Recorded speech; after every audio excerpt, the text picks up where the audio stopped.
আসসালামু আলাইকুম এভরিওয়ান, আশা করছি সবাই অনেক ভালো আছেন। দীর্ঘ অনেক দিন আমাদের এই বিভিন্ন সমস্যার কারণে দেশের যে চলমান সংকটের কারণে কিন্তু আমাদের শোরুম মার্কেট টোটালি বন্ধ ছিল।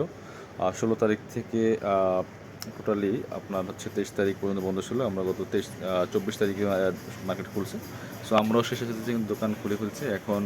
তারপরে কিন্তু অনলাইন ডেলিভারি কার্যক্রমগুলো প্রথম 2 দিন শুরু হয়নি। গতকাল থেকে শুরু হয়েছে। 25শে জুলাই থেকে আবার অনলাইন কার্যক্রম আস্তে আস্তে শুরু হচ্ছে এবং চলমান আছে। সো সময়ের সাথে সাথে সব কিছু আবার ইনশাল্লাহ স্বাভাবিক হয়ে যাবে। সব কিছু কিন্তু অনলাইনে এখন অর্ডার করতে পারবেন, যতটুকু সম্ভব ইমো হোয়াটসঅ্যাপে মেসেজ করে যতটুকু সময় পাওয়া যায়। ইন্টারনেট অনেক স্লো আছে, সেটা আমরা সবাই জানি। এবং দেখেন যে বস্তা বস্তা মাল কিন্তু চলে আসছে, এই যে আব্দুল মাল নিয়ে আসছে, কয়েক বস্তা মাল চলে আসছে অলরেডি। সব কিছু স্বাভাবিক হচ্ছে। আপনারা শপে আসতে পারেন, আমাদের সকাল 10টা থেকে বিকাল 4টা পর্যন্ত খোলা থাকে। এই হচ্ছে বিষয় আর কি। ঠিক আছে, তো সবাই ভালো থাকবেন। আর অনলাইনে যারা পসিবল অর্ডার করবেন, ইনশাল্লাহ আমরা ডেলিভারি দেওয়ার ব্যবস্থা করবো। আল্লাহ হাফিজ, সালাম আলাইকুম।